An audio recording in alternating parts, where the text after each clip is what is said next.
Welcome back to our coverage of the Run Rabbit Run 100. We are here live in Steamboat Springs, Colorado at Olympian Hall. This serves as race headquarters this weekend. We're going to have packet pickup here later this afternoon, as well as this will serve as the 100-mile aid station. It'll be mile 49 and mile 62. So it's going to be really active on Friday night throughout the entire night. It's a great gathering spot, but without further ado, we're joined by a couple guests. We have Telise Fullington, and she is racing her first 100-miler out here at Run Rabbit. Welcome. Thanks. I'm really excited to be here. And we also have Corinne Chalvoy. She's doing some interviewing with us today. So you're joining on the couch, but I think you're going to be on this side of the table here in a few minutes for some afternoon interviews. How are you doing today? Yep, I am doing great. Excited to be back in Steamboat. It's beautiful, as always. And then you're going to be crewing for your husband, Graham. He's running the 100-miler as well. Correct. We traded races this year. He's doing Run Rabbit. I'm doing Javelina. So, yeah, I'll be crewing him along with my son, Stowe, who's 13. We will be crewing and running a little bit with him and getting him to that finish line. Awesome. Well, thank you both for being here today. But we want to learn a little bit more about you, Telise. You said you would never run long distances. You started as a track athlete. Tell us about your running journey, first off. Yeah, I was forever a track athlete from like second grade on a club team. Doing the 400 meters, that was like my major race. I would kind of scoff at the cross country and even the 1-milers. I thought they were crazy for running more than a couple laps around the track. Because the lactic buildup from that 400, I was like, I couldn't do that again. So I did that all the way through high school, played ultimate frisbee in college and after, and then got an illness where I couldn't run anymore.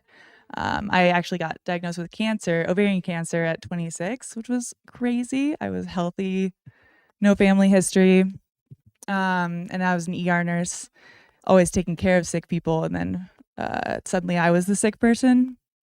So I went through kind of an identity crisis of like not being able to walk upstairs without losing my breath. I could hardly take care of myself for about a year, just like a lot of weakness and fatigue and nausea, vomiting, the whole cancer thing. But it was a big loss of identity. And then I finally recovered after multiple surgeries and chemotherapy, and then kind of was like, what's next? I was living in Washington, and it rains a lot there, and I had really bad rain odds at the time, so I couldn't play frisbee anymore as I was like trying to start getting back to being active. And so I started with a 1-mile run, and then it slowly built up from there. Learned about Courtney Dauwalter, got inspired, and started getting back to the mountains that I loved. That's amazing. And you said that you saw, I think, a documentary about this race specifically. When did you see that? And like that was the moment like you knew you had to do this race someday? Yeah, I had a friend that I only knew one person that ran long distances, and he was like, you need to check out Courtney Dauwalter and watch this video. So I watched it, and I think it was the one where this was her first 100-mile attempt, and she had to drop or something. And then she goes on to like be amazing, of course. But I saw that and I was like, wow, that's a beautiful place. I would love to live in Colorado. And didn't think I'd ever commit to 100, but I was like, I could probably do 50. And so here we are, 100 miles coming up tomorrow. Nice. I haven't looked into all your results, but it looks like you did run, was it your first ultra at Canyonlands 50-miler last year? It was my first official finish. I did one during COVID where it was remote, so you would do it within a month time frame and submit your GPX. And I got off course and my phone died in the last half mile, so it didn't count. Oh my gosh. But I finished it, but was crying and late and had to get back on course. Right on. So I have a question about just kind of like mindset and having gone through everything you've gone through. How does that inform kind of how you think about tackling this kind of a goal? I mean, is it something where, and I think because we hear a lot that, people will kind of think back to things that were truly difficult in their lives and as perspective to like, well, this is something I'm choosing to do and choosing to be in this difficult situation. So just what is your mindset like going in, and how do you think kind of some of the things you've gone through in the past years will inform how you run the race tomorrow? Thank you for asking that. I think about that a lot. I actually met several friends during treatment who had ovarian cancer as well, and were like similar age because most of the people are much older.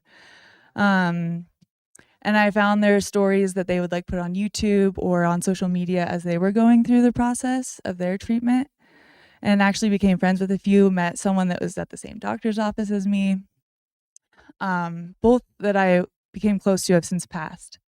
And so I do it thinking of them because they, one of them, her name was Cheyenne. She loved fitness. She loved activity in the outdoors, and that she would give an arm and a leg to be here today to do something like this. And I think I sometimes have dealt with a lot of survivor's guilt of like, why did I live when these other people deserve to just as much? But I think that's not as productive as having like more gratefulness centered. And so I'm trying to look at it like, wow, I'm alive, like I'm here. And it so easily could have not been that way. So to do it for those incredible people that I met that aren't here today. Yeah, that's about one of the most profound whys you could have for doing something like this. So I think that's going to serve you really well in the middle of the race when it gets difficult, of course. So having that bigger perspective and reason is just amazing. And like, kudos to you for going for it and embracing it and getting after it. So we'll be super excited to follow the whole day. How has training been? Do you feel good coming in? I heard you were working with a coach recently or started. Yeah, I've been working with my friend Chelsea Minty. She's a great coach. She keeps me accountable, which has been a difficult thing when I was working on my own in the past. And so I feel pretty ready. I unfortunately did get COVID right around peak week, which took me out a little bit.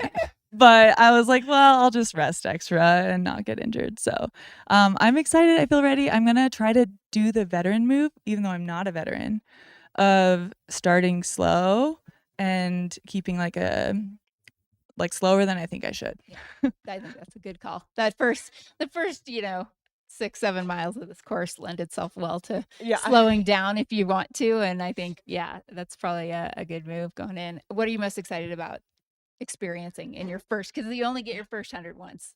Yeah. I'm excited to really have a smile on my face the whole time. Well, most of the time. And like interact with the aid stations. And then see how the night goes.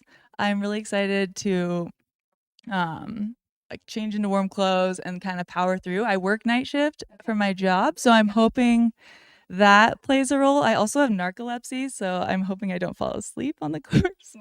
Wow. So we'll see. It's gonna be an adventure.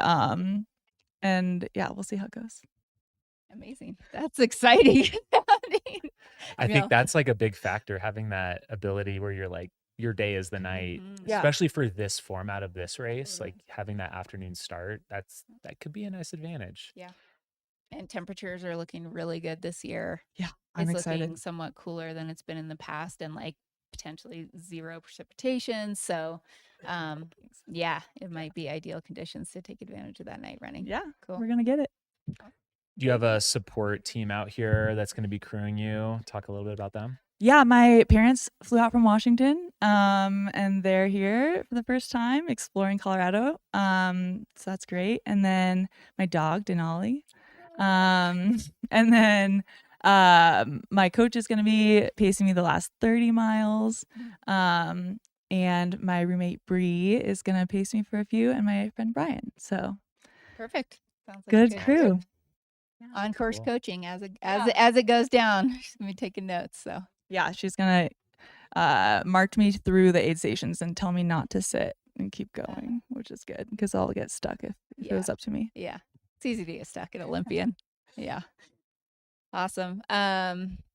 Anything else that, you're I'm excited to meet thinking about? everybody. Yeah, I don't it's a have a great huge community. running community. I run alone a lot.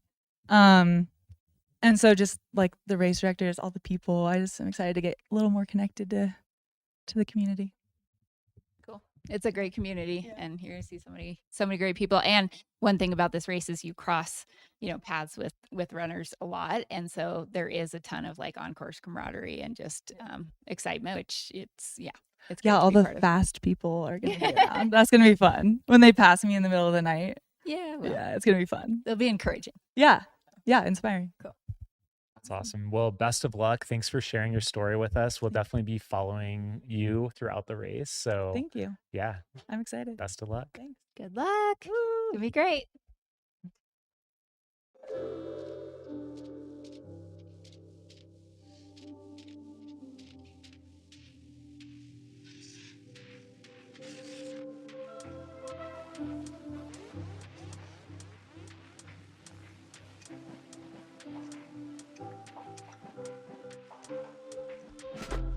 It goes to the sun.